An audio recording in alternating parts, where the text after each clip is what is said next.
I'm falling, I'm falling, I'm falling, I'm falling, I'm falling. Shouldn't be trusting me, I could be making it all up, you know. Control, you don't know me. I'm a danger to myself. Good morning, good afternoon, good evening, whatever time it is that you are tuning in. This is Unapologetically Me, featuring me. No special guest, just me. Welcome if you are new here. Thank you so much for clicking on this video. I hope that you find it to be educational and informative and entertaining and whatever you want it to be. To all my current subscribers, I want to say thank you guys so much for continuing to support me by watching my videos, liking and commenting. I love it. Keep it up. You guys are amazing and awesome, and I am very excited to grow on YouTube with you. Let's get on into part 5. If you have not seen parts 1 through 4, I will put the playlist up right here, and you guys can go and kind of get caught up before part 5, unless you only really care about the conspiracy theories. That's what we're going to be getting into in this video. We still got a lot to cover. Anne Heche's death was ruled as an accident, yet at first there was an investigation. And I touched on that very briefly in a few videos so far. LAPD opened up an investigation on that Friday following her accident, but they quickly closed it after learning that Anne Heche was brain dead and would not survive. If this were not an accident, then what could it have been, right? Well, to me, they made this look very cut and dry. The media has pushed the narrative that she was under the influence and that this was a DUI related crash. Wiped their hands of it, nothing to look into, nothing to see here. The woman who owns the home is fine and the victim of the crash is deceased. So it's over. But we all know this is nowhere near the first time that we have had a celebrity pass away tragically, unexpectedly, and with very little questions answered. I have already done a few videos just like this one, series just like this. I've talked about Bob Saget. I've talked about Chris Cornell. I've talked about Chester Bennington. Obviously, I formed my own opinions on these people, and I will form my own opinion on Anne Heche. But there are other people that I have not talked about that we are going to talk about now. Both Chris Cornell and Chester Bennington had severe issues with substance and or mental illness. And while digging deep into their cases, along with the conspiracy theories that surround it, my conclusion was that Chester Bennington did unalive himself. Chris Cornell, on the other hand, I lean towards he unalived himself as well, but I'm not as sure with him as I am with Chester Bennington. As far as Bob Saget, my opinion is that there's definitely some shady-ish going on there. Something that these celebrities had in common were causes that they were working for. Now, when it comes to Chris Cornell and Chester Bennington, I have already done 2 videos on them, and I dug very deeply into everything when it surrounded them, and that's how I was able to come to my own conclusion about my opinion about what I believe happened. So if you're interested, you can go and check those out. So I'm not going to be talking about them at all in this video because I already have videos dedicated specifically to them. I'm only going to touch on a couple other celebrities in this video because this video is about Anne Heche, and I could certainly go on and do separate videos about all these people, but I don't do a lot of conspiracy theories on my channel. I do enjoy them, don't get me wrong, but I usually only do it when asked. All those were requested with the exception of Bob Saget. Bob Saget I did on my own because I was just like, sorry, no, don't make sense to me. I just want to acknowledge that I do see the similarities within some of these other celebrities and the way they tragically died without wills also. Anyway, sometimes I'm gonna have to just throw the words in on like a card for you guys for some of the stuff because these words trigger the hell out of YouTube, and they cause videos to become flagged and can possibly even force you to remove the video. So when I have to say certain words that YouTube does not like, instead of saying them, putting them up, which I've already been doing. But if you're new here, that's how I'm going to do it because I'm doing voiceovers for the moment until I get set up in my new area. I can't mouth it to you, so I'm just going to be putting them up. Isaac Cappy was well known for speaking out about Hollywood, and he also said that he would never unalive himself. Paul Walker allegedly had information about elite and he died in a high-speed car crash just like Anne Heche. Avicii put out a disturbing music video where he played the adult version of a child. The final scene in that video featured a politician with the word branded on his skin. He was found dead at the age of 27. Allegedly, Anne Heche was a victim of SA from infancy up until the age of 12. Her father passed away from AIDS, and she was terrified that she would suffer that same fate, knowing that her father was infected and had been forcefully engaging her in SA. And victims of this type of AB usually go one of two ways. They either grow up to become perpetrators themselves, or they reject this evil and vow to use their time on earth to make it a better place for others and help others. And that's what Anne Heche did. It's been said that is why she was determined to finish filming Girl in Room 13. This was the film that she hoped would wake people up to the deeply disturbing reality of elite. Mainstream media is reporting that the film is still set to be released, and actually, it just was released. However, as I said before, close friends of Anne revealed that Anne was fighting the network to ensure that they did not release a watered-down version of the movie, and there's no doubt in my mind that's exactly what was released, a watered-down version, because Anne is no longer alive to fight for the full version. Sus.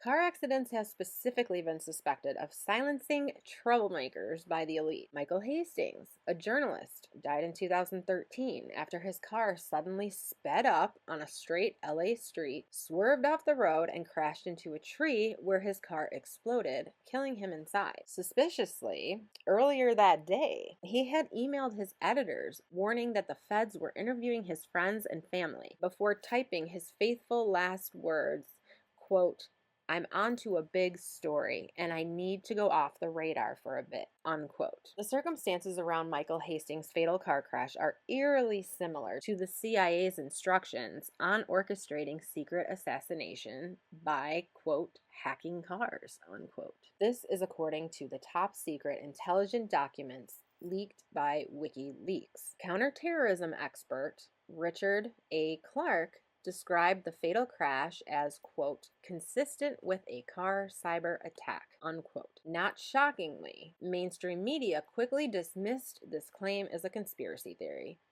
The idea that the CIA hacked into a car's computer system and used it as a murder weapon in a covert assassination of an enemy was too much to entertain. Mainstream media, fact checkers, and big tech are working overtime to shut down any discussion limiting our freedom of speech. We witness it every day on YouTube. Every video I upload, every video that gets flagged, every video that doesn't get monetized, we are all facing it every single day. The question here that has been circling is, did Anne Heche get Princess Diana'd? Which is another one that I could go into. Anne Heche was a successful and popular Hollywood insider with a social media following of millions of people throughout the world. She was a woman who refused to be a victim and was in a unique position to, quote unquote, red pill the masses. I took a brief look into the cyber hacking of cars,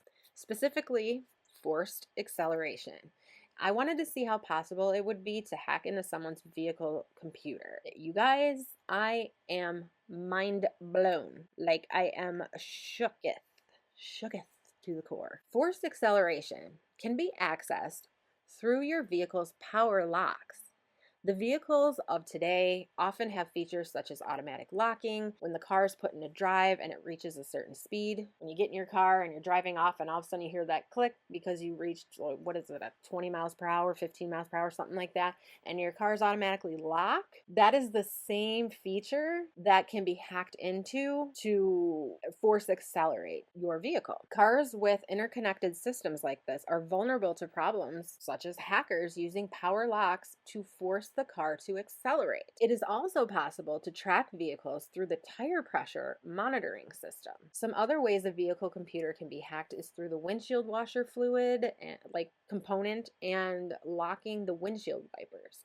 So like if you're driving, all of a sudden the washer fluid starts going up on your window and yet your wipers are locked, so they can't swish it away. So you can't see. It is also possible to paralyze the steering wheel and disable the brakes. Yet, interestingly enough, there are no reports of this ever being the cause of a motor vehicle accident. It is possible that authorities just don't assume a cyber attack is responsible. Reader's Digest put out an article saying reports of car hacking are met with a lot of skepticism, and this can theoretically result in fatal car crashes going unnoticed. But the threat of a cyber attack on your vehicle is real. Smart cars are easy to hack, and that is why many car companies are pushing for the so-called black box. And we've heard a lot about the black box. They even brought it up in the Kylie Rodney case. Each year, there are over 6 million car accidents in the US, leading to over 40,000 linked fatalities. When I put out on my community page a week or so ago that I just kept going deeper and deeper down this rabbit hole,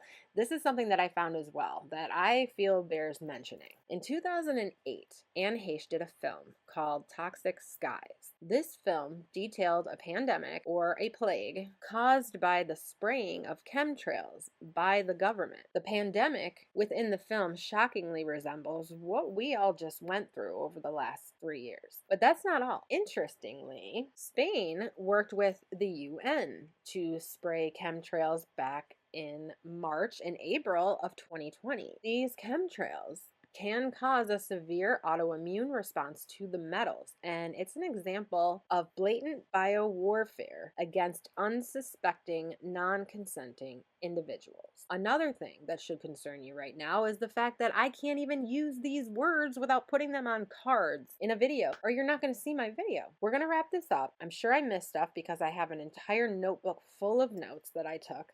I've tried to compile them all together in order to write the script for this video, but like I said, I may have forgotten some things. I'm sure there's even more things that I don't know because I haven't gotten there yet. Some things I can't even attempt to talk about on my channel. Not because I don't want to, but because for one, it's not smart for me to, and for two, possibly would be for nothing because I would not be able to air it. This is my opinion. Remember, my opinion. Anne was not drunk, okay?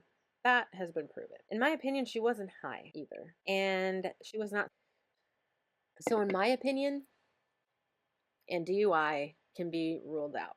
She did not drive into that house on purpose. And she did not drive into that house because she was super messed up either on substances. Anne did not turn to avoid this crash. Anne did not apply brakes to avoid this crash. Anne did not decelerate at all to avoid this crash.